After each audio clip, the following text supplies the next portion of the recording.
మళ్ళీ కొట్టకో చెప్పా. ఎన్నిసార్లు కొడతావు? ఇది నేను చెప్పిన పాయింట్. సాయి అనేవాడు 4 గోడల మధ్య సంసారం చేశాడు. నేను చాలా పాలిష్గా చెప్పాను.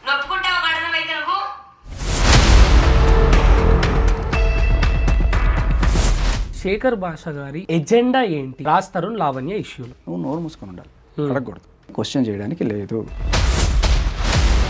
మీకు ఇప్పటి వరకు లీగల్ గా ఇల్లీగల్ గా ఎన్ని మ్యారేజెస్ అయ్యాయి? మీ కాంటాక్ట్ సర్టిఫికేట్ పెట్టారా? నాకు పెట్టండి ఫస్ట్. మీరు ఎట్లా అడుగుతున్నారు అన్ని క్వశ్చన్లు? తీసుకురండి పోయి ఫస్ట్ మీ కాంటాక్ట్ సర్టిఫికేట్.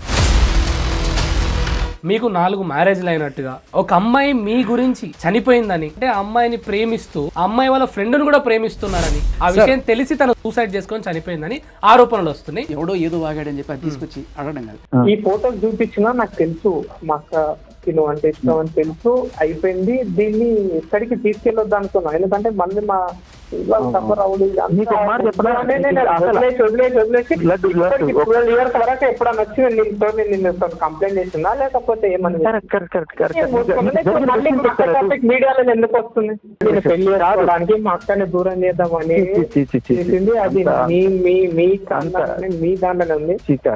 నేను మాట చెప్తాను లడ్డు. చెప్పండి సార్ అంటే నేను అడుగుతా, చెప్పండి వేదాంత్, మీరు ఎంతమందిని చంపారు ఇప్పటిదాకా? ఫస్ట్ వైఫ్ మీకు లేదు అని అంటే తను ప్రూఫ్ చేయడానికి రెడీ ఉందంట. ఫస్ట్ వైఫ్ నేమ్ వచ్చేసి సౌమ్య. సౌమ్య వాళ్ళ సిస్టర్ తో మీరు రిలేషన్ లో ఉన్నారని చెప్తారు. ఆ టైంలో ఆ అమ్మాయికి నాకు ప్రేమ జగరించింది. నాకు ఒకసారి నీతో ఇప్పించుకోవాలని, ఒకసారి వేయవాలి, ఎట్లాగో పెళ్లి చేసుకోవాలనుకుంటున్నాను అని చెప్పేసి పెళ్ళి అనుకుంది ఆవిడే, ఏమనుకుంది, బట్ జరిగింది. ఈ అమ్మాయి చనిపోవడానికి కారణం శేఖరే అని తెలిస్తే ఆ రోజు మీ ఆన్సర్ ఏముంటుంది? వేదాంతే ఆ మర్డర్ చేశాడని తెలిస్తే ఏముంటుందండి? బట్టకాల్చి మీద వేయడానికి ఏముంది? ఇప్పుడు మీరు అడిగిన క్వశ్చన్ అట్లాగే ఉంటుంది. 2 కూతుర్ల చావుకి వాళ్ళ నాన్నే కారణం, ఆయన మీద కేసు పెట్టారు. ప్రైవేట్ మోటార్స్ లో వర్క్ చేసినటువంటి వర్ష ఎవరు? ఇప్పుడు నేను 100 మందితో తిరిగితే మీ ప్రాబ్లం ఏంటి? ఆవిడకి ప్రాబ్లం ఏంటి? మీకేమన్నా ఫోటోలు పంపించింది? ఫోటోస్ లేవు. ఫోటోస్ లేవు, ఏమి లేవు. నేను ఫోటోలు చూపించాను. ఇది గోవాలో ఒక ఆయనతో ఇది జస్ట్ ఫోటో, రిలేషన్ అనలేము. గోవాకి వెళ్ళి ఏం చేసావు నువ్వు? నేను సమాధానం చెప్పాను కదా. ఇప్పుడు ఇవన్నీ కూడా మీకు వేరే వాళ్ళు పంపించారు. ఆవిడ బాధితుల సంఘం ఉందండి బాబు. మన ఇంట్లో పంచాయతీ ఫస్ట్ మనం తెంపుకోవాలి, తర్వాత మన ఇంట్లోకి పోవాలి. అంటే లేకపోతే అడగకూడదా? 3 పెళ్ళిళ్ళు 4 పెళ్ళిళ్ళు అయ్యాయి, ఏవో బ్రేకప్ అయితే వాడు చేయకూడదు, మూసుకొని ఎక్కడ కూర్చొని ఉండాలి, అడగకూడదా? నువ్వే ఇంతమంది అమ్మాయిలను మోసం చేసినావు, నువ్వు నా అవును. అయితే ఏంటి? అయితే అడగకూడదా? అయితే అడగకూడదా? నస్తాను సాయి ఈవిడితో నేను ఎప్పటికీ ఫోన్ చేయను, నువ్వు తెలుసలేదు ఎప్పటికీ. సెక్షువల్ పర్పస్ అని ఫిజికల్ పర్పస్ కూడా కాదు. ద మూమెంట్స్, ద టైమ్ అంతా నాకు బాగుంటుంది, నాకు మిస్ అవుతానే ఉంటా. నిజంగా చెప్తున్నా, శివ మీద ఒకటి షేర్ చేసుకుంటున్నాం. ఇంటి ఫ్రెండ్షిప్ కంటే ఎక్కువ ఇంటిమేసీ ఉంది, అర్థమైందా నీకు? సెక్స్ ఉంది, kiss each other, sleep together. Sai గుండె మీద చేసుకొని చెప్పు. నా గుండె నీ దగ్గర ఉంది, ఎలా వేసుకును? చాలా అంటే వీళ్ళిద్దరి మధ్య ఎఫ్ఐఆర్ ఏం లేదు అని చెప్పి మస్తాన్ సాయిని తీసుకొచ్చి, నాకు ఆవిడకి ఎఫ్ఐఆర్ లేదండి, మేము ఇద్దరం మంచి ఫ్రెండ్స్ అండి.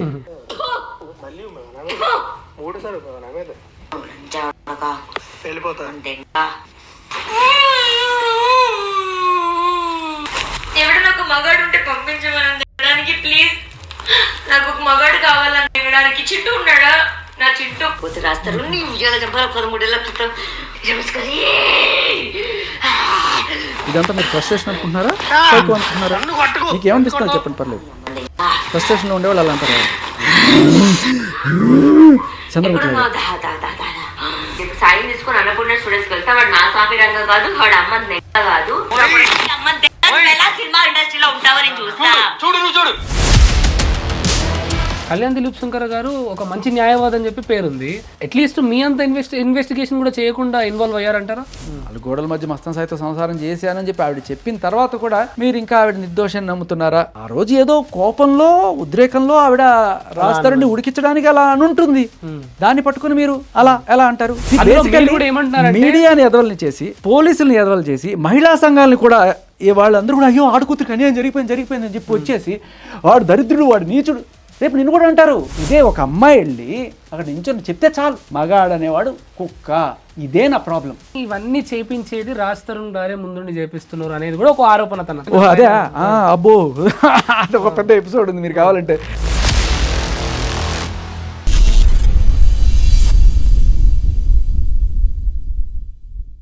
హలో హాయ్ నమస్తే, నేను మీ Vedant. Welcome to Vedant media. గత కొన్ని రోజుల నుండి ఈ మొగుడు పిల్లల పంచాయతీలు అయితే యూట్యూబ్లో దారుణంగా జరుగుతున్నాయి. ప్రతి ఇంట వైరల్గా మారుతున్నాయి. ఇదే క్రమంలో రాజ్ తరుణ్ లావణ్య ఈ ఇష్యూ గురించి కూడా మీ అందరికీ తెలుసు. సడన్గా డైవర్ట్ చేయడానికి మధ్యలో ఇన్వాల్వ్ అయిన వ్యక్తే ఆర్జే శేఖర్ భాష అన్నమాట. సో ఈరోజు డైవర్ట్ చేయడానికి వచ్చాడా, లేకపోతే రాజ్ తరుణ్ తినను పెట్టి ఇదంతా చేపిస్తున్నాడా, లేదంటే నిజంగా మగవాళ్ళకు అన్యాయం జరిగితే ప్రశ్నించే గొంతుగా ముందుకు వస్తున్నాడా అనే విషయాలు చాలా క్వశ్చన్స్ ఉన్నాయి. ఇవన్నీ ఇలా ఉండగా మళ్ళీ ఇప్పుడు ఇంకో కొత్త ట్విస్ట్ ఏంటంటే శేఖర్ భాష గారి కొన్ని ఆడియో రికార్డింగ్స్ బయటపడ్డాయి. ఈ రికార్డింగ్స్ వింటే అసలు షాకే అనమాట. నమస్తే అన్న, ఇప్పుడు ఈ ఇంటర్వ్యూలో నాకు ఏమన్నా బౌండరీస్ ఉన్నాయా? ఇంతవరకే క్వశ్చన్స్ అడగాలని బౌండరీస్ ఏం లేవా? మీరు అడగండి. శేఖర్ భాష గారి ఎజెండా ఏంటి రాజ్ తరుణ్ లావణ్య ఇష్యూలో? నా ఎజెండా ఏంటంటే సెక్షన్ 493, సెక్షన్ 498 ఏ, బిఎన్ఎస్లో 69 అండ్ 68 కొత్తగా వచ్చినాయి. ఈ చట్టాలు మగాళ్ళకి హెరాస్మెంట్కి డబ్బులు గుంజడానికి వాడుకోవడం తప్ప ఇంకా వేరే రకంగా ఏ రకంగానూ ఉపయోగపడట్లేదు. ఓకే, దీని మీదే నా పోరాటం. 493 ఏంటంటే, ఒక అమ్మాయి అబ్బాయి ప్రేమించుకున్నారు. సడన్గా అమ్మాయికి ఏదో అంతకన్నా బెటర్ సంబంధం వచ్చిందని చెప్పి అమ్మాయి వెళ్ళిపోయింది అనుకో, నువ్వు నోరు మూసుకొని ఉండాలి. అదే ఒక అబ్బాయి కనుక వెళ్ళిపోతే, అదే అబ్బాయి మాటలు ఇచ్చి వెనకకి వెళ్ళిపోతే తన మీద కేసు అవుతుంది. 10 ఏళ్ళు జైలు శిక్ష ఉంటుంది. సో ఇది అన్యాయం కాదా? అంటే ఇక్కడ మ్యాటర్ ఏంటంటే ప్రతి విషయంలో పాజిటివ్ ఉంటుంది, నెగిటివ్ ఉంటుంది. సో మీరు చెప్పండి, ఇప్పుడు నిజంగా అలా కట్నం గురించి వేధించేటోళ్ళు లేరంటారా? ఉంటారు కదా. సో మరి అలాంటి మీరు మ్యాటర్ ఏంటంటే ప్రతి కేసుకి ఇన్వెస్టిగేషన్ ఇంపార్టెంట్ అంటున్నారు. 95% of the cases are just misused. ఇవన్నిటి విషయాలలో శేఖర్ గారు ముందుకు ఎందుకు వచ్చారు అని అంటే తన లైఫ్లో కూడా జరిగింది ఇలాంటిది. అవును, అంతే కదా. ఇలా నాకు అన్యాయం జరిగింది, నేను ఒక అమ్మాయితో నన్ను హెరాస్ చేస్తుందని చెప్పి పోలీస్ స్టేషన్కి ఒక మగాడు వెళ్ళి కేసు పెట్టి ఏమీ పట్టించుకోరు. ఈ రాజ్ తరుణ్ లావణ్య కేసులో కూడా ఒక మాట చెప్తే, ఆయన ఎవరితోనే తిరిగి ఉండొచ్చు, ఈవిడ ఎవరితోనే తిరిగి ఉండొచ్చు, కానీ కేసులు పెట్టింది ఎవరు? లావణ్య. దేనికి? She has a motive. Shekhar garu, ఇది నా పర్సనల్ మీకు క్వశ్చన్, మీకు ఇప్పటి వరకు లీగల్గా ఇల్లీగల్గా ఎన్ని మ్యారేజెస్ అయ్యాయండి? ఒకటే ఒక మ్యారేజ్. మీకు ఒకటే మ్యారేజ్ అయిందని మీరు అంటున్నారు. మరి మీకు 4 మ్యారేజ్లు అయినట్టుగా ఓకే, ఒక అమ్మాయి మీ గురించి చనిపోయిందని, అది కారణం ఏంటి అంటే ఆ అమ్మాయిని ప్రేమిస్తూ ఆ అమ్మాయి వాళ్ళ ఫ్రెండ్ను కూడా ప్రేమిస్తున్నారని, ఆ విషయం తెలిసి తను సూసైడ్ చేసుకొని చనిపోయిందని ఆరోపణలు వస్తున్నాయి. 30 నిమిషాల కాల్ రికార్డింగ్ నేను ఈరోజు పొద్దున విన్నా. వినండి. ఇంకోటి 3 నిమిషాలది కూడా విన్నా. సరే వినండి. వేదాంత్ గారు, మీకు 10 మ్యారేజ్లు అయినాయి. ఓకే, ఎందుకు చెప్పలేదు ఎవరికి? అవ్వలేదు నాకు కాబట్టి చెప్పలేదు, అవ్వలేదు కాబట్టి చెప్పలేదు. ఆరోపిస్తున్నా, సిచ్యువేషన్ వస్తే చెప్పండి. మీరు ఆరోపించినప్పుడు ఏదైనా ససాక్షి ఆధారంగా ఒక ఫోటోను ఒక ఏదో తీసుకొచ్చి, ఒక వీడిది దీనికి పెళ్ళయింది ఏదో బట్ట కాల్చి మొహం మీద వేయడం అంటారు దీన్ని, అంతే. వేదాంత్ గారు, మీరు దాన్ని చంపేశారు కదా, ఆ కేసు ఏమైంది చెప్పండి. సో అవన్నీ ఇప్పుడు నేను చెప్పిన ఏమి జరగలేదంటారు. మరి ఇప్పుడు మీరు ఊరికే వచ్చి ఏదో ఒక ఇంటర్వ్యూలో ఎవడో ఏదో వాగాడని చెప్పి అది తీసుకొచ్చి అడగడం కాదు. ఇప్పుడు నేనేం చేస్తున్నాను, మొత్తం నేను చెప్పే ప్రతి మాటకి ప్రతి ఫొటోస్, వీడియోస్, అన్ని కాల్ రికార్డింగ్స్ అన్నిటితో పాటు వచ్చి ససాక్షాధారంగా కూర్చొని మాట్లాడుతున్నా. నేను చెప్పిన ఏ మాటకైనా నేను ప్రూవ్ చేసుకోగల సాక్ష్యం ఉంది. ఏమీ లేకుండా ఎవడో ఏదో చెప్పాడు కాబట్టి చెప్పండి సార్ అంటే నేను అడుగుతా, చెప్పండి వేదాంత్, మీరు ఎంతమందిని చంపారు ఇప్పటిదాకా చెప్పండి. ఓకే, ఈ కాల్ రికార్డింగ్లో మీరు ఒక అమ్మాయిని, ఆ అమ్మాయి లేదు కాబట్టి తన పేరు తీయాల్సిన అవసరం లేదు, ఆ అమ్మాయిని ప్రేమించేటప్పుడు ఆ అమ్మాయి అసలు చనిపోవడానికి కారణం ఏంది అంటే కూడా నాకు కూడా తెలియదు అంటున్నారు. 12 ఏళ్ల క్రితం మ్యాటర్ ఇది. నేను బిగ్ ఎఫ్ఎంలో ఆర్జేగా చేస్తున్నాను. నాకు చాలా మంది ఫోన్లు చేస్తుంటారు. అలా ఫోన్ చేసిన ఒక అమ్మాయి ఫోన్ చేస్తే సరదాగా మాట్లాడుతూ ఉండేది. అమ్మాయి వాయిస్ చాలా బాగుండేది, నేను చాలా అప్రిషియేట్ చేసేవాడిని. నాకు ఏదైనా జాబ్ ఉంటే చూడండి, నాకు ఆర్జే అవ్వాలి, మీ వాయిస్ బాగుందని కానీ నాకు ఆర్జే అవ్వాలన్నది కోరిక, అది ఇదని చెప్పింది. సరే అండి, ట్రై చేద్దామని చెప్పన్నాను. ఆవిడ వచ్చింది, ఆడిషన్ ఇచ్చింది. తర్వాత జెమినీ మ్యూజిక్లో కూడా ఆడిషన్ అంటే పంపించాను. సో సెలెక్ట్ అవ్వలేదు అన్ఫార్చునేట్లీ ఆవిడ. బట్ తర్వాత అప్పుడప్పుడు వచ్చి కలుస్తూ ఉండేది, ఏదో బ్రెడ్లు బన్లు ఏవో పట్టుకొస్తూ ఉండేది ఫ్యాన్గా. ఇలా చాలామంది ఫ్యాన్సే వస్తుంటారు నా దగ్గర. సో అందులో షీఈ్ వన్ ఆఫ్ దెమ్. ఒకానొక రోజున ఫోన్ చేసి, నేను మూటములు సర్దుకొని బొంబాయి వెళ్ళిపోతున్నాను అంది. నాకు అప్పటిదాకా ఎందుకు వెళ్తున్నా అంటే, నాకు చెప్పే కదా మీకు జాబ్ కావాలని చాలాసార్లు అడిగాను, నాకు దేంట్లో సెలెక్ట్ అయ్యి బొంబాయిలో ఎవడో ఇప్పిస్తా అన్నాడు, ఫేస్బుక్లో ఎవడో పరిచయం అయ్యాడు, వెళ్తాను. అంత ధైర్యంగా ఎట్లా వెళ్ళిపోతున్నావు నువ్వు, ఎవరన్నా నమ్మేస్తారు, అట్లాంటి బ్యాడ్ ఉంటాయి, నువ్వు వెళ్ళొద్దు అంటే. సరే అని చెప్పి వచ్చి కూర్చొని మాట్లాడింది. అప్పుడు ఫస్ట్ తను చెప్పుకొని తనకి పెళ్ళి అయింది. అది కూడా పెళ్ళి ఎలా అయింది అనేది కూడా చెప్తాను మీకు. 3 పిల్లలు, జ్యోతి, దీప, వాడి పేరు లడ్డు, 3వ పేరు. ఈ జ్యోతి అనే అమ్మాయికి 18 ఏళ్ళు ఎంతో, ఈ అమ్మాయికి 16 ఏళ్ళు. ఈ జ్యోతి అనే అమ్మాయికి ఒకనిచ్చి పెళ్లి చేయడానికి వాళ్ళు నిశ్చయించారు. ఆయన 35 ఏళ్ళు 34 ఏళ్ళు కొంచెం అంత చూడడానికి కూడా బాగుండడు. బట్ బలవంతం ఫోర్స్ చేశారు అమ్మాయిని చేసుకోమని. ఆ అమ్మాయి కరెక్ట్గా పెళ్ళికి ఒక రోజు ముందు ఎంట్రీని తాగేసింది ఇష్టం లేక. ఎంట్రీని తాగేస్తే ఆ అమ్మాయిని తీసుకెళ్ళి హాస్పిటల్లో చేర్చి 15 రోజుల పాటు ఆ అమ్మాయి నరకయాదం మొత్తం ఒళ్ళంతా నల్లగా అయిపోయి దగ్గరుండి చూసిన అమ్మాయి వాళ్ళ చెల్లెలు దగ్గరుండి చూసుకుంది. వాళ్ళ అక్క బతుకుతా చనిపోయింది, కాళ్ళ ముందు చనిపోయింది. చాలా బాధ. ఇప్పటికీ ఆ పిల్ల ఆ అమ్మాయి చాలా సమాధి దగ్గరికి వెళ్ళి బాధపడుతూ ఉంటాయి. అది అయిపోయిన తర్వాత వీళ్ళు ఎంత దారుణం చూడండి. అదే వాడికి ఎవరైతే వద్దనుకొచ్చేసి ఈఎంఐని ఇచ్చి చేశారు. అది కూడా ఈఎంఐ 9th క్లాస్లో ఉన్నాడు. అంత సరదాగా హాయిగా మాట్లాడే అమ్మాయి వెనకాల ఎంత విషాదం ఉందో నాకు ఏ రోజు తెలియదు. అలా చేసినప్పుడు వాడు రోజు సంసారం చేయమని నాన్న కొట్టేవాడు. ఈ అమ్మాయి అసలు భయంకర ముడుచుకొని అసలు దగ్గరికి రానివాడు. అలా కొట్టి ఆవిడకి ఒక చెవు కంప్లీట్ వినపడకుండా అయిపోయింది. Complete she lost her right year. ఎప్పుడైనా ఇంకా తట్టుకోలేక ఆ బాధ ఇంటికి వెళ్ళిపోతే వాళ్ళ ఇంట్లో లేదమ్మా మెల్లగా సెట్ అవుతావు అని చెప్పి తీసుకెళ్ళి మళ్ళీ ఆ కసాయవాడికి దగ్గర గొర్రెని పెట్టినట్టు తీసుకెళ్ళి అక్కడ దింపొచ్చేవాళ్ళు. ఆయన శబరిమల మాలేసుకొని దేవుడి దగ్గరికి వెళ్తున్నాడు భర్త. ఇదే మంచి టైం, ఒక 20 రోజులు ఎంతో గ్యాప్ ఉంటుంది. నేను వెళ్ళిపోవాలి, ఇంకా మళ్ళీ జీవితంలో ఇటు రాకూడదు. అమ్మ వాళ్ళ దగ్గరికి పోతే అమ్మ వాళ్ళు మళ్ళీ తీసుకొచ్చి అట్టగో ఇక్కడ వీడి దగ్గర దింపుతారు. నాకు వేరే ఆప్షన్ లేదని చెప్పి అమ్మాయి బయటకు వచ్చేసి ఇట్లా బొంబాయి వెళ్ళిపోదని నేను చెప్పాను. ఇట్లా కాదు పద్ధతి అని చెప్పి మా ఇంట్లోనే తీసుకొచ్చి పెట్టాను. ఒక 3 రోజులు మా ఇంట్లో 3 రోజులు 2 రోజులు ఉంది. లొకేషన్లో ఎత్తుక్కొని మా ఇంటి మీదకి వచ్చేసి, మా బంధువుల మీదకి వచ్చేసి, నా జమిని మీదకి వచ్చేసి, బిగ్ ఎఫ్ఎంకి వచ్చేసి నానా హడావిడి చేసేసి మా అమ్మాయిని లేపుకొచ్చేస్తావా చంపేస్తాం. మాకు అప్పట్లో హోమ్ మినిస్టర్ బంధువులు వాళ్ళు చెప్పి పెద్ద రచ్చ అనమాట. పెద్ద బోల్డ్ అని కార్లు గీర్లు దిగాయి అనమాట. ఒక్కసారి భయం ఉంటుంది. సీని వల్ల నాకు చాలా ప్రాబ్లం అవుతుంది. ఒక పని చేయి, ఇక్కడ తెలిసిన అమ్మాయి ఎవరు ఉంటే అమ్మాయితో పాటు నువ్వు హాస్టల్లో ఉండు, మీ వాళ్ళు వస్తే నేను అక్కడ చెప్తాను. తర్వాత వాళ్ళకి చెప్పా, మీరు ఇట్లా అంత రచ్చ చేయాల్సిన అవసరం లేదు, నేనేం లేపుకురాలేదు, ఆ అమ్మాయికి వాళ్ళ ఆయనంటే ఇష్టం లేదు, అందుకని వచ్చేసింది, అక్కడ ఉంది, పోయి కావాలంటే తీసుకెళ్ళండి. అమ్మాయి వస్తే బలవంతంగా తీసుకెళ్ళడం అనేది పద్ధతి కాదు. ఇలా జరిగి ఇంకా నా వల్ల కాదు, నేను ఏం చేసినా పోలేను, నాకు ఏదైనా మార్గం కావాలనుకున్నప్పుడు నేను చెప్పాను. నువ్వు మైనర్గా ఉన్నప్పుడు పెళ్లి చేశారు, అది కూడా 9th క్లాస్లో, అది చాలా అన్యాయం, మనం దీన్ని కోర్టులో వేసేసి చేయొచ్చు అని చెప్పి ఆవిడకి ఒక లాయర్ని పరిచయం చేశాను నాకు తెలిసిన సర్కిల్లో. ఆవిడ హ్యూమన్ రైట్స్ కమిషన్లో ఆవిడ ఈవెంట్ తీసుకెళ్ళి కేసు వేయించింది. ఆ కోర్టులో తీర్పు వచ్చింది, ఇది పెళ్లి చెల్లదని చెప్పి. నేను నాకు తెలిసిన ఒక మీడియా కంపెనీలో ఒక చిన్న జూనియర్ ప్రొడ్యూసర్గా జాబ్ ఉంటే అక్కడ పెట్టించిన తర్వాత అమ్మాయి అక్కడ జాబ్ చేసుకుంటూ ఈ అమ్మాయి కలిసి ఒక అక్కడ ఇళ్ళ దగ్గర తీసుకొని ఉండేవాళ్ళు. సో ఆ టైంలో ఆ అమ్మాయికి నాకు ప్రేమ జగిరించింది. మేము ఇద్దరం కలిసి వెళ్ళడం, బయటకు ఎక్కడైనా వైజాగ్ వెళ్ళాము, అక్కడికి వెళ్ళి నేను మనస్ఫూర్తిగా అమ్మాయిని ప్రేమించి మ్యారేజ్ చేసుకుందామని ప్రేమించారు. అయ్యో మనస్ఫూర్తిగా ప్రేమించి పెళ్లి చేసుకుందాం అనుకున్నాను అమ్మాయిని. ఒకనొక టైంలో ఆ గుడికి వెళ్ళినప్పుడు ఆ అమ్మాయి వాళ్ళ ఆయన కట్టిన బంగారు తాళి ఏదైతే ఉందో తీసి బ్యాగ్లో ఎప్పుడో పెట్టుకున్నప్పుడు అడిగింది, నాకు ఒకసారి నీతో వేయించుకోవాలండి, ఒకసారి వేయవా అని చెప్పిన అడిగినప్పుడు వేసాను. లైక్ ఐ ఫెల్ట్ లైక్ ఎట్లాగో పెళ్లి చేసుకోవాలనుకుంటున్నాను అని చెప్పి వేసాను. సో అది పెళ్ళి అనుకుంది ఆవిడే, ఏమనుకుంది, బట్ అది జరిగింది. సో గుడిలో మీరు తాళి వేశారు, అది కూడా ఆవిడ పాత తాళి, వాళ్ళ జరిగింది. 3 కట్టడాలు.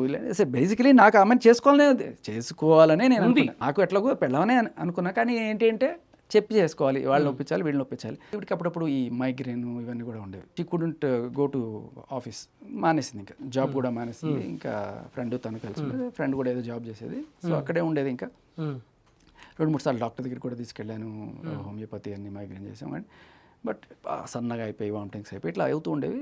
ట్రీట్మెంట్ ఏదో నడుస్తుండేది. ఆ చిన్న దాంట్లో కూడా వాళ్ళ నాన్న వాళ్ళు ఎప్పుడన్నా ఈ అమ్మాయికి ఎంత తిట్టినా ఏం చేసినా కూడా మళ్ళీ ఏదో ఒక రకంగా వాళ్ళ ఇంటికి వెళ్ళాలి, ఫోన్ చేసి ఏదో ఒక రకంగా కలిసి ఉండాలని చెప్పి అలా ఫోన్ చేయడం. వాళ్ళ నాన్న విపరీతమైన డ్రింకర్. ఆ అమ్మాయి ఎప్పుడు నాకు చెప్పేది అదే, మా నాన్నతో తాగుడు మానిపించాలి, ఎప్పుడైనా సరే ఆయన మారాలి. సో వాళ్ళ నాన్న తాగేసినప్పుడు ఏం మాట్లాడతారో తెలియదు, ఇంకా పచ్చిపోతున్నాం, అసలు నాకే పుట్టావా, ఇట్లా ఇంక ఏదో మాట్లాడాడు, మొత్తానికి తెలియదు. ఆ ఒక రోజున ఆవిడ నెక్స్ట్ రోజు, కాకపోతే ఆవిడ సూసైడ్ నోట్లో చాలా క్లియర్గా, నేను నా మైగ్రేన్ తలనొప్పి వల్ల నేను సూసైడ్ చేసుకుంటున్నాను, దానికి ఎవరు కారణం కాదు రాసింది. చాలా క్లియర్ కట్గా నోట్ ఉంది. రాసిన తర్వాత లాస్ట్ కాల్ మీతో ఎప్పుడు మాట్లాడిందండి? ఆ రోజు కాల్ లేదండి. తనకి ఏంటంటే 4 రోజుల నుంచి అసలు ఉద్యోగం మానేసిన తర్వాత, అప్పుడు ఏదో అంతకుముందు ఏదో యూనినారో ఏదో వాడేది, తర్వాత అదేదో క్లోజ్ అయిపోయింది, తర్వాత అది కూడా వాడేది పక్కన పడేసింది. అండ్ ఏమన్నా వాళ్ళ ఫ్రెండ్ ఫోన్ వాడేది అప్పుడు.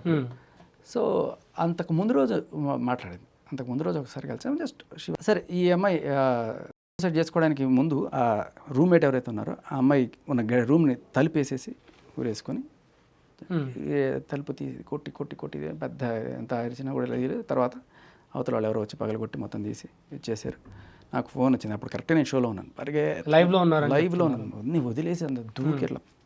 పరిగెత్తికి వెళ్ళేప్పటికి పక్కనే నర్స్ ఎవరో ఉండేవాళ్ళు, ఆవిడ వచ్చి చూసింది, ఆ పీపుల్ ఏదో చూసింది, అది మొత్తం డైలీట్ అయిపోయింది, లేదండి ఇంకా బతకదని, అంత ఊరేసుకుంది అయిపోయింది. తర్వాత ఇంకా నేనేం చేశాను, వాళ్ళ నాన్న వాళ్ళకి ఫోన్ చేశాను. వాళ్ళ నాన్న వాళ్ళు ఫస్ట్ నుంచి నా మీద నేనే విడాకులు ఇప్పించానని, ఇంకా నేనే దాన్ని మానసికంగా రకరకాల మాటలు చెప్పి నేనే చెడగొట్టి నేను ఇట్లా చేస్తున్నానని చెప్పి ఇంకా నానా రకాల, ఇప్పుడు ఆ అబ్బాయి ఏదైతే మాట్లాడుతున్నాడో ఆ ద్వేషం అంతా అప్పట్లో వాళ్ళ నాన్న వాళ్ళు నా మీద వచ్చారు. వాళ్ళ నాన్న వాళ్ళు వచ్చారు. ఈ అబ్బాయి అప్పుడు ఇక్కడ దిల్షునగర్లో ఏదో 10th క్లాస్ యూజ్ అవుతున్నాడు. నేనే వెళ్ళి రారా ఇట్లా మీ అక్కకి ఏందని చెప్పి నేనే వాడిని తీసుకొస్తే వాడు వచ్చి కూర్చొని వాడు గుండె పగిలేడ్చాడు, నేను గుండె పగిలేడు, అందరం ఏడ్చాం. ఎవరు nobody is happy. Side case కదా, పోలీసులకి ఇన్ఫార్మ్ చేశారు, అంబులెన్స్ వచ్చింది, తీసుకెళ్లారు, పోస్ట్ మార్టం అయింది, అన్నీ వాళ్ళు తేల్చారు. వాళ్ళు చూసుకున్నారు, వాళ్ళ అమ్మ నాన్న వచ్చారు, లెటర్ చూసుకున్నారు. వాడు అది కూడా చెప్తాడు, మీకు మా అక్క రైటింగ్ నేను గుర్తుపట్టాను అని కూడా చెప్తాడు. సో ఇవాళ 12 ఏళ్ల తర్వాత ఇదంతా అయిపోయిన తర్వాత సడన్గా ఈ లావణ్య గురించి నేను మాట్లాడడం మొదలెట్టిన తర్వాత వాడికి ఎక్కడి నుంచో సరే వచ్చేసి ఈ మా అక్కకి నీ వల్లే ఇదైంది. అదే అయితే శేఖర్ గారు ఇక్కడ ట్విస్ట్ ఏంటంటే, ఇప్పుడు ఎవరైతే అమ్మాయి చనిపోయిందో తన ఫ్రెండే మీ వైఫ్.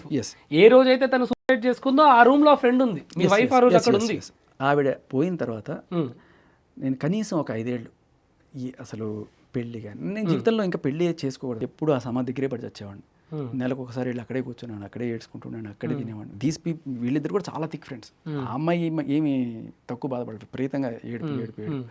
సో అప్పుడప్పుడు ఇద్దరం కూడా కలిసి వెళ్ళి అమ్మాయి బర్త్డేకి పూలు పని పెట్టుకొని వచ్చేవాళ్ళం, ఎందుకు ఇలా అని చెప్పి అనిపించేది. సో అలా చాలా జస్ట్ ఫ్రెండ్లీగానే ఉండేవాళ్ళం. కానీ ఇప్పుడు నేను చెప్పేది మీరు దయచేసి వేయకండి, ఎందుకంటే నాకు నా మీద ఎవరు సానుభూతి పడడం ఇష్టం లేదు. ఈ అమ్మాయి ఒక 5-6 ఏళ్ళు అలా ఊరికే ఫ్రెండ్ అంతే వచ్చి ఒక 6 రోజున యాక్సిడెంట్ జరిగింది ఆ పిల్లకి. ఒకవేళ నేనే ఆవిడని పెళ్లి చేసుకునేది నిజమైతే ఆ చనిపోయిన 1 సంవత్సరం 2 సంవత్సరాలు నేను చేసుకునేవాడిని కదా. మొన్న చేసుకున్నాను. Now I have a baby. ఆ బేబీకి కూడా తన పేరు పెట్టుకున్నాను, చనిపోయిన అమ్మాయి పేరు. ఇవాళ మా ఇంట్లో ఆ అమ్మాయి ఫోటో కూడా ఉంటుంది. ఇప్పుడు ఎవరైతే వీళ్ళందరూ ఇది చేస్తున్నారో మా ఆవిడకి ఆవిడ పరిచయం ఉంది కాబట్టి ఆ ఫోటో పెట్టుకోగలిగాను. ఆవిడకి అంతా తెలుసు, నేను ఎంత ప్రేమించాననేది తెలుసు కాబట్టి she let me have her photo in my house. కూతురికి కూడా తన పేరు పెట్టుకునే అంత ఫ్రెండ్షిప్ ఉంది వాళ్ళిద్దరికి.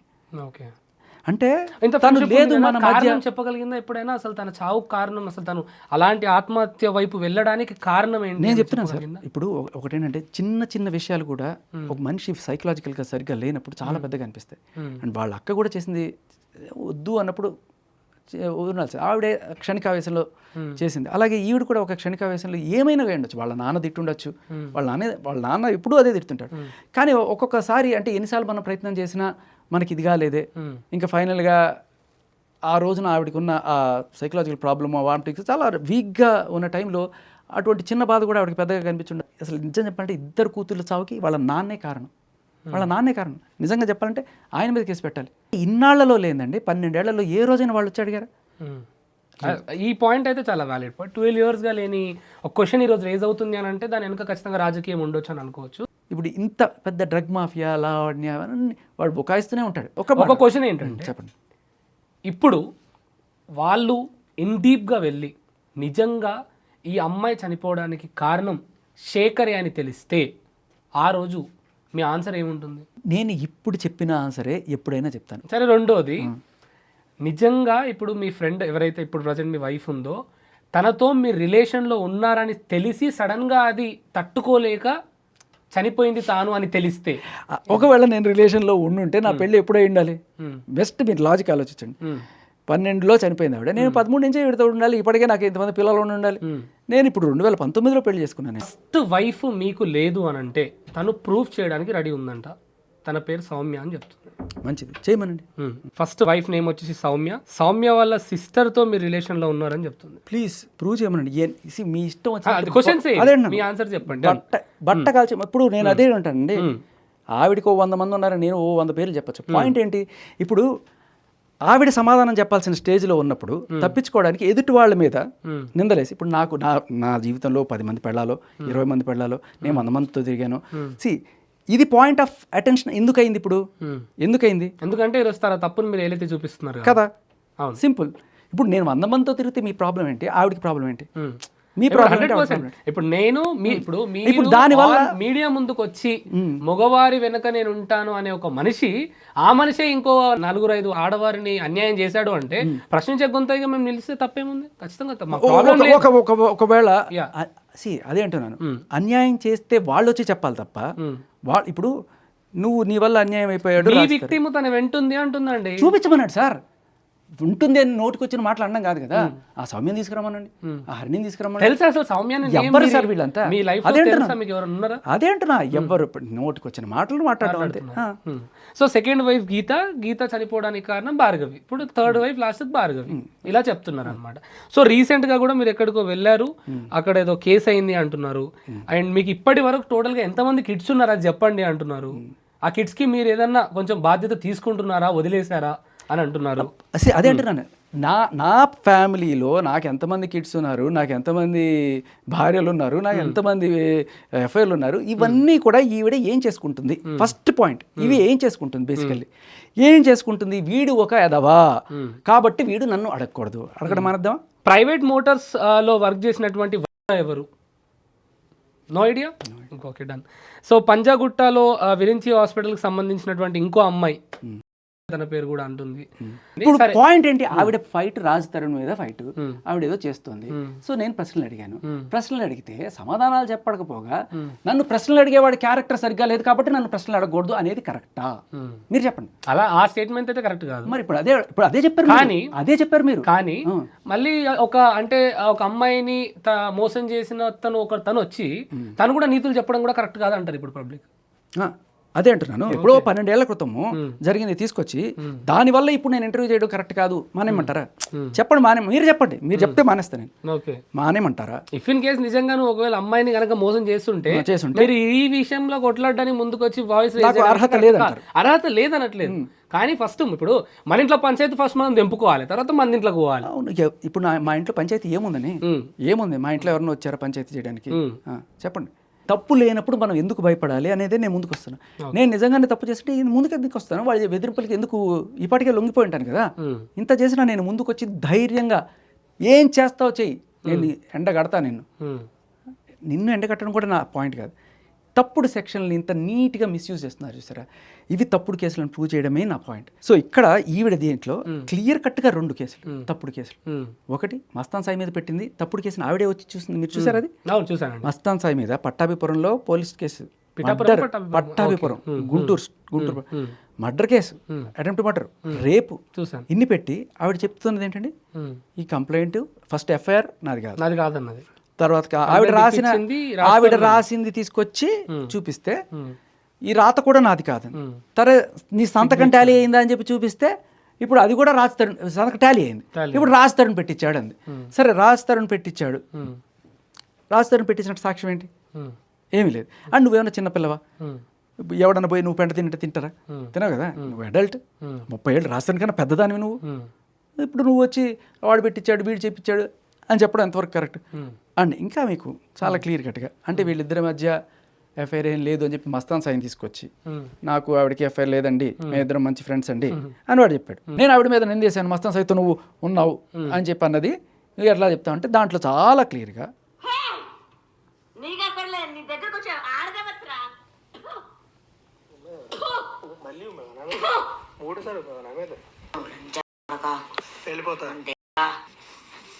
ఏం రాసిన పంటగా ఉన్నది ఏమన్నా తేలి పడి ఏం చేసింది ఏంటి అందులో?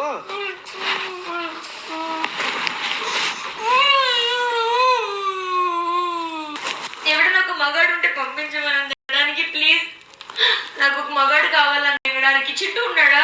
నా చింటూ అంటే ఏమని ముద్దాయి, వాడి పేరు ఉన్నిత్రెడ్డి, డ్రగ్ పెడ్లర్ వాడు. రాస్తారు 13 ఏళ్ల క్రితం. ఇదంతా మీరు ఫ్రస్ట్రేషన్ అనుకుంటున్నారా, సైకో అనుకుంటున్నారా? మీకు ఏమనిపిస్తుంది చెప్పండి, పర్లేదు. ఫ్రస్ట్రేషన్లో ఉండేవాళ్ళు అలా అంటారా? చంద్రబాబు మీద అన్ని క్షమించేస్తా. నేను సాయం తీసుకొని అన్నపూర్ణ స్టూడెంట్స్కి వెళ్తా. వాడు నా సామి రంగం కాదు, వాడు అమ్మ కాదు.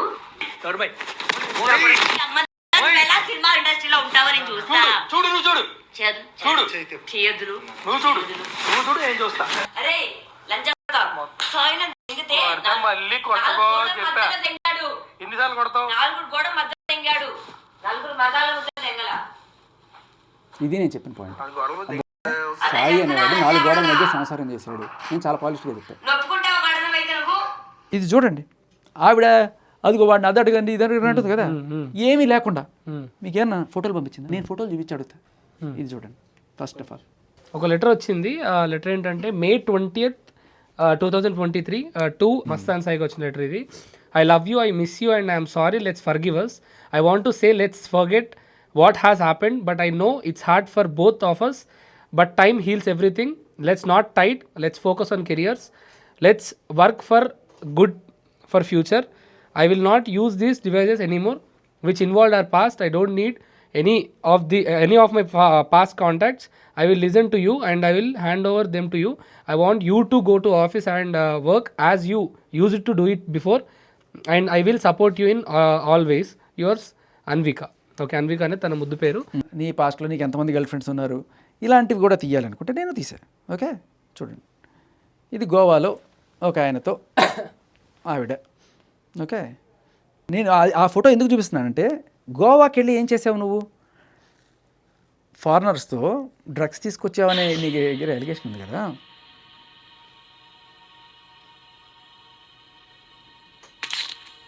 సో అమన్ అని ఒక అతను చేసుకున్నాడు.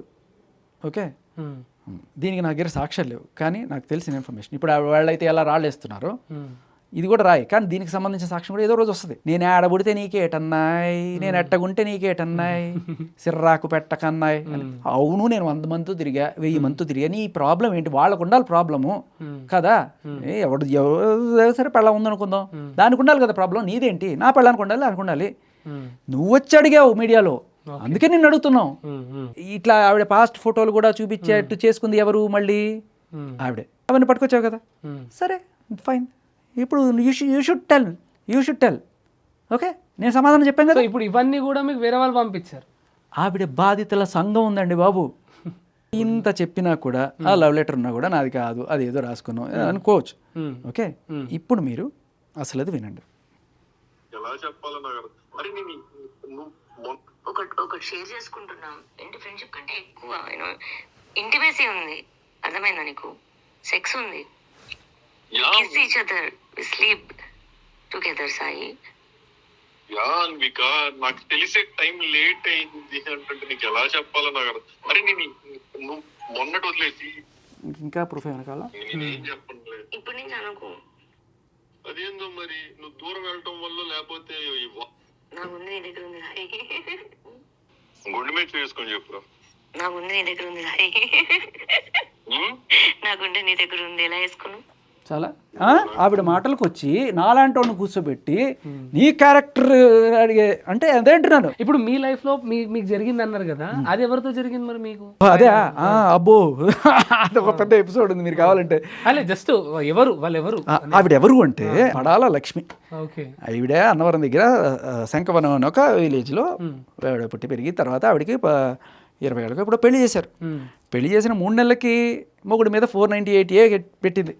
మొగుడు నన్ను అరకట్టం కోసం వేధిస్తున్నాడు, మొగుడు నన్ను టార్చర్ చేస్తున్నాడు, నా కడుపును బలవంతంగా కత్తిపూడి హాస్పిటల్లో బలవంతంగా తీయించాడు అని చెప్పి పెడితే, అయ్యో ఆడకూతురికి అన్యాయం జరిగిపోయిందని చెప్పి మన పోలీసులు, అన్నవరం పోలీసులు, అబ్బాయి ఒరిస్సా అయితే ఆ ఒరిస్సా వాడి దగ్గరికి వెళ్ళి వాడిని పట్టుకొచ్చి వాడితో పాటు ఒక 16 మందిని పెట్టింది. వాళ్ళ ఫ్యామిలీ మొత్తం వాళ్ళందరినీ తీసుకొచ్చి లోపలేసి నానా హింస చేసి 40 లక్షల దాకా డిమాండ్ చేస్తే అది నడుస్తుంది కోర్టులో. ఇదిలా ఉండగా ఆవిడ అక్కడి నుంచి వెళ్ళిపోయి బెంగళూరులో ఎవడో ఫేస్బుక్లో పరిచయం అయ్యాడని వాడితో, సాఫ్ట్వేర్ ఇంజనీరు, వాడితో కొన్నాళ్ళు తిరిగి వాడిని లవ్ చేసి వాడిని పెళ్లి చేసుకొని, ఏది ఇంకా పెళ్లి విడాకులు ఏం కాల, వాడిని పెళ్లి చేసుకొని వాడి యాక్చువల్ వాళ్ళు కలవడానికి కూడా కారణం ఇద్దరిది కాకినాడ అనమాట. ఈఎంఐ అన్నవరం, వాడు కాకినాడ కాబట్టి ఓకే మంది తినాలనుకొని, so work from home situation వచ్చినప్పుడు వాడు కాకినాడకి వచ్చేసినప్పుడు ఈ విషయం అర్థమైపోయింది వాడికి. ఇక్కడ ఆల్రెడీ ఒక కేసు ఉంది, ఏంట్రా బాబు ఇది అని చెప్పి తెలుసుకొని వాడు షాక్ అయిపోతే, ఇప్పుడు ఆ అమ్మాయి వెళ్ళి మళ్ళీ వీడి మీద కేసు పెట్టింది. నా మొగుడు నన్ను వదిలేశాడు, నా మొగుడు నాకు కావాలి, అంతే అవుతాడంతే వెళ్ళి కేసు పెట్టింది. పెడితే పోలీసులు మొత్తం చూసుకున్న తర్వాత, ఇదేంటిది ఆల్రెడీ ఇక్కడ ఒక కేసు ఉంది, మరి ఆయన ఏంటి ఆయన మొగుడు అని చెప్పి ఆయన మీద కేసు పెట్టావు, మరి ఇప్పుడు వీడి మీద మొగుడు అని కేసు పెడుతున్నావు అంటే, వాడు నపుంసకుడు సార్, అందుకని వీడితో ఉన్నాను లిటరల్ నేను ఒక్క మాట అబద్ధం చెప్పట్లేదండి, మీకు అన్ని క్లియర్ కట్ సాక్ష్యాలతో చూపిస్తాను, మీరు ఓపిక ఉంటే చూడండి. అంటే పోలీసులు అది కూడా వాళ్ళు పిచ్చోళ్ళగా రాసేసుకొని కోర్టులో 161 అంటే 164 అనుకుంటా జడ్జి ముందు కూడా ఇదే చెప్పింది మరి వాడు నపుంసకుడు, వాడితో నాకు ఏ రకమైన శారీరక సంబంధం లేదు. మరి శారీరక సంబంధం లేకపోతే కత్తిపూడి ఏమిటి, దాని హాస్పిటల్లో అబార్షన్ ఏంటి? ఇలా తప్పుడు కేసుల మీద తప్పుడు కేసులు పెట్టడమే తప్పుడు కేసులు పెట్టడం, సెటిల్ చేసుకోవడం, వాడితో 40 లక్షలు, వీడితో 10 లక్షలు, వీడిది అయిపోయిన తర్వాత ఈ 2 కేసులు తేల్చాలి అని చెప్పి అంటే పోలీసులు పెట్టలేదు ఫస్ట్ కేసు. ఆడపిల్ల అన్యాయం జరుగుతుంది, మీడియా మహిళా సంఘాలు అన్నీ వేసుకొని ఒక బీసీ సంఘ నాయకుని పట్టుకొచ్చింది. ఆయన దగ్గర ఏదో సార్ అన్నయ్య అంటే ఆయన ఏదో పాపం ఒక 5 లక్షలు ఇచ్చాడు ఆవిడకి. ఇస్తే సరే అంతతో ఆకుండా లాయర్ కస్టడీకి వాటికి ఇచ్చి ఆయన పాపం ఎస్పీని కల్పించాడు, తీసుకెళ్ళి కాకినాడ ఎస్పీని కల్పిస్తే నాకు న్యాయం చేయాలంటే ఆయన ఫస్ట్ ఏం చూడక 100 కేసులు ఉంటాయి వాళ్ళకి, చూసి సర్లేమ్మా చూద్దాంలేమ్మా, అలా కాదుగా మనకి ఇన్స్టెంట్ జస్టిస్ కావాలి. ఇప్పుడు మీరు చూస్తున్నారు కదా వాడిని పెట్టడం, ఇమీడియట్గా చేయకపోతే నేను ఆత్మహత్య చేసుకుంటా, అదే మోడస్ ఆఫ్ ఆపరేండి అనమాట. తరుకొని ఆయనకి కోపం వచ్చి రాకొచ్చి ఏదో తిట్టాడో మొత్తానికి ఏదో చూసాడు, మొత్తానికి ఏంటి ఆయన కేసు పట్టరని అంటే సార్ అన్ని తప్పుడు కేసులు సార్, వీడి మీద 2-3 మీద రేప్ కేసు పెట్టింది, మెడికల్కి కూడా పోలా, మెడికల్కి పోయింది, మెడికల్ టెస్ట్కి పంపించారు, వద్దు అంటున్నా కూడా బలవంతంగా పంపించారు. ఈయన పంపిస్తే అసలు ఏం జరగలేదని తెలియదు. సో ఆయన మీద కోపం, సో 2-3 సార్లు వెళ్ళి ఆయన పేషెంట్ ఏదో కలిసింది, ఆయన రేప్ చేశాడు ఛాంబర్లో, ఎస్పీ ఛాంబర్లో నన్ను రేప్ చేశాడు, తలిపేసి బయట కాపలా పెట్టి ఆయన మీద కేసు పెట్టింది. అక్కడతో కాకుండా ఇక్కడ హైదరాబాద్ వచ్చింది. హైదరాబాద్ వచ్చి మేము చేస్తున్న వెబ్ సిరీస్లో, నేను హీరోగా చేస్తున్న వెబ్ సిరీస్ నేను చేయడానికన్నా ముందు ఒక హీరో ఉండేవాడు, వాడితో క్లోజ్గా మూవ్ అయ్యి, క్లోజ్ అంటే ఏదో ఫ్రెండ్లీగా మూవ్ అయ్యి, అక్కడ తర్వాత నాకు ఇక్కడ కష్టంగా ఉంది, నాకు సడన్గా కొంచెం అకామిడేషన్ కావాలి, నేను మీకు ఇంటికి వచ్చి ఉండొచ్చా, ఇదే మోడస్ ఆఫ్ ఆపరేషన్ అనమాట. వెళ్తుంది, వెళ్ళిన తర్వాత వీలైతే హనీ ట్రాప్ వేస్తారు, లేదనుకోండి వాడు ఏదైనా గుట్టుముట్టలు దొరికితే ఇంటికి వచ్చి ఫోటోలు తీసేసుకుంటారు, ఇట్లా ఇవన్నీ మనకు తెలియదు అప్పట్లో. నీ ఇంట్లో ఏమున్నాయి అన్నీ ఎతుకుతారు. సరే అతనికి ఆల్రెడీ గర్ల్ ఫ్రెండ్ అనే విషయం అర్థమైంది. ఆ గర్ల్ ఫ్రెండ్తో ఆ రోజు ఏదో పార్టీ చేసుకుంటే వాళ్ళిద్దరికి మధ్య జరిగే కొంచెం క్లోజ్ ఏదో ఉంటే వీడియో తీసి అది పెట్టి వీడిని బ్లాక్మెయిల్ చేసి 5 లక్షలు డిమాండ్ చేసి నాన్న ఒక 4 రోజుల పాటు వాడిని ఇప్పుడు పెట్టేస్తున్నా చేస్తే ఆడు ఏం చేయాలి తెలియక ఇంకా సరే ఫైనల్గా పోలీసులు ఆశ్రయించాడు. పోరా అంటారు, మగాడు కేసు పెడితే ఆడేం చేశాడు తెలివిగా ఆ అమ్మాయిని తీసుకెళ్ళాడు. ఆ అమ్మాయి నా మోడెస్టీ కించపరిచే విధంగా అని చెప్పి ఆ అమ్మాయి వెళ్తే అప్పుడు కేసు తీసుకున్నారు.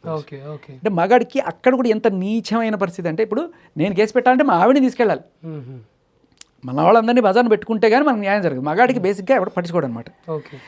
మీరు ఇక్కడ కూడా నా పోరాటం అదే అని చెప్పినాను, మీరు నవ్వుకోవడం కాదు, నిజం చెప్తున్నా. మీరు రేపు నిజంగా మీకు ఏదైనా ప్రాబ్లం వెళ్ళి అడిగితే మన చట్టాలు మార్చుకోకుండా మనం ఇట్టాగే పడి సస్తుంటే ఇట్టాగే కుక్క బతుకులు బతుకుతారు మగాళ్ళందరూ. చెప్తున్నా కదా, ఇది పక్కన పెట్టండి. తర్వాత ఆవిడ సో మొత్తానికి పోలీసులు సరే నువ్వు ఒక పని ఇస్తానని చెప్పు, వస్తే పట్టుకుందాం అని చెప్తే రెడ్ హ్యాండెడ్గా పట్టుకొని ఎక్కడ మన యూసఫ్ కూడా మెట్రో స్టేషన్ ఉంది కదా దాని పైన వచ్చి తీసుకుంటే రెడీగా పట్టుకుని ఇంకా అక్కడ నేను రాను ఏం చేస్తాను చేసుకో అది ఇది అని చెప్పి ఈవిడ్ని లావణ్యని అరెస్ట్ చేస్తున్నప్పుడు ఆవిడ ఎట్లా గోల్ చేసిందో చూసారు కదా, అదే టైప్లో అక్కడ ఆవిడ కూడా వచ్చే చేస్తే 4 వేసి రోడ్లో నేర్చుకొని తీసుకెళ్ళి ఆవిడని లోపల వేసారు. తర్వాత అరెస్ట్ అయింది, బెయిల్ మీద బయటకు వచ్చింది. ఇది అసలు నాకు ఈ ఎపిసోడే తెలియదు. అంటే నేను రాలేదా, వీడు దీనికి డిప్రెషన్లోకి వెళ్ళిపోయి వీడు ఇదంతా అయిపోయిన తర్వాత వాళ్ళ ఇంట్లో పెంట అయిపోయి వాడు హీరోగా విరమించుకున్నాడు. అప్పుడు వీళ్ళు ఎతికారు. అప్పుడు నాకు పిలిపి వస్తే నేను వెళ్ళా. ఈ గతంతా తెలియదు కదా. సో తర్వాత మధ్యలో 2 సార్లు పాపం ఇది మా యూనిట్లో ఎవరికి కూడా తెలియదు ఈ విషయం. వీడు ఎందుకు తప్పిపోయి వీడు ఎందుకు రావట్లేదంటే వాళ్ళ నాన్నకేదో బాగాలేదని చెప్పి తప్పుకున్నాడు వీడు. అసలు విషయం ఇదని తెలియదు. ఇది మాత్రం దర్జాగా వచ్చి అది ఇది 2-3 సార్లు తిరిగింది అక్కడ. అయిపోయిన తర్వాత మళ్ళీ వెళ్ళిపోయింది అక్కడి నుంచి. ఎక్కడికి వెళ్ళిపోయింది అంటే ఆ కేసు ఉంది కదా, మర్చిపోయా, 5 లక్షలు ఎవడో డిమాండ్ 5 లక్షలు ఇచ్చాడు కదా బీసీ అన్నయ్య, వాడు అడిగాడు డబ్బులు కావాలని.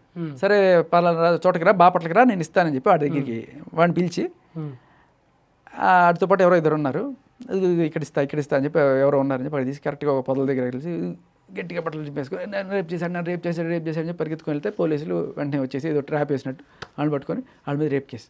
వాడు నాకు 5 లక్షలు వద్దు, ఏమొద్దు అని చెప్పి వదిలేశారు.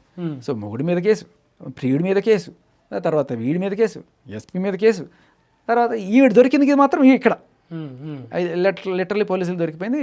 ఇప్పుడు ఆవిడ మీద కేసు ఉంది ఇక్కడ ఆల్రెడీ 2 సార్లు. ఇప్పుడు లావణ్య ఎలా అయితే డ్రగ్స్ కేసులో వరలక్ష్మిలో పట్టుబడినప్పటి నుంచి 2-3 సార్లు రాకుండా తిరిగింది. తర్వాత ఫైనల్గా ఇక్కడ సికింద్రాబాద్లో అరెస్ట్ చేశారు. అలాగే ఈవిడ కూడా 2-3 సార్లు ఇప్పటిదాకా పిలిస్తే వెళ్ళా, రేపు ఏళ్ళుండే ఈవిడ కూడా పట్టుకుని వెళ్తారు. బట్ ఏమీ తెలియని మన పోలీసులు ఇదే అమ్మాయి వచ్చి నా మీద కేసు పెట్టింది. ఇప్పుడు మీ మీద ఎందుకు పెట్టింది? ఎందుకు అంటే ఇన్వాల్వ్మెంట్ ఎక్కడ ఉంది? ఏం లేదు, ఇప్పుడు వెబ్ సిరీస్కి వచ్చింది, నాతో 2-3 ఫోటోలు తీసుకుని మా యూట్లో అందరితో ఫోటోలు తీసుకుంది. తర్వాత ఒకసారి వెబ్ సిరీస్లో ఏం జరిగిందంటే ఒకనొక టైంలో మాకు లొకేషన్లో ఆ అపార్ట్మెంట్ దొరకల. వాళ్ళు ఏం చేశారంటే ఇంకా మా అపార్ట్మెంట్లోకి వచ్చి షూట్ చేస్తాను కుదురుతుందా అన్నారు.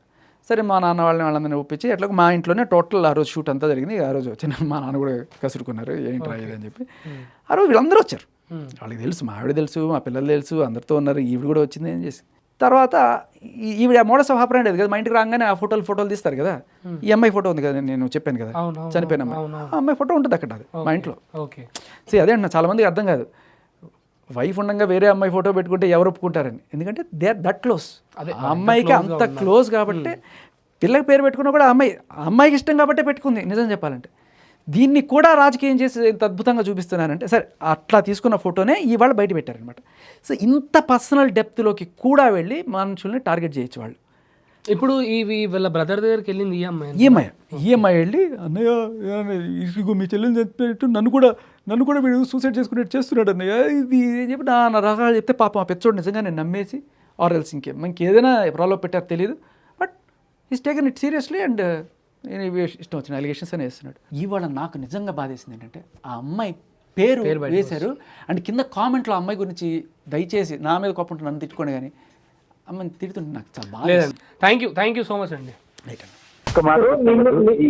అక్కని వెతుక్కుంటే ఇప్పటికీ 3 అమ్మాయిలు వచ్చారు. 3 ఒకరు కాదు, ఇప్పుడు 2015-16 వచ్చారు. అప్పుడు కూడా నేను అసలు కనీసం పట్టించుకోలేదు, కనీసం ఎందుకు అంటే ఈ ఫోటోస్ చూపించినా నాకు తెలుసు మా అక్కకి నువ్వు అంటే ఇష్టం అని తెలుసు, అయిపోయింది. దీన్ని ఎక్కడికి తీసుకెళ్ళొద్దు అనుకున్నాను, ఎందుకంటే మళ్ళీ మా సఫర్ అవ్వలేదు. వదిలేసి 12 years వరకు ఎప్పుడన్నా వచ్చి నేను కంప్లైంట్ చేసిందా లేకపోతే ఏమని మీడియాలో ఎందుకు వస్తుంది? నేను పెళ్లి చేసుకోవడానికి మా అక్కని దూరం చేద్దామని చేసింది, అది మీ దాంట్లోనే ఉంది. కాదు నేను మాట చెప్తాను లడ్డు.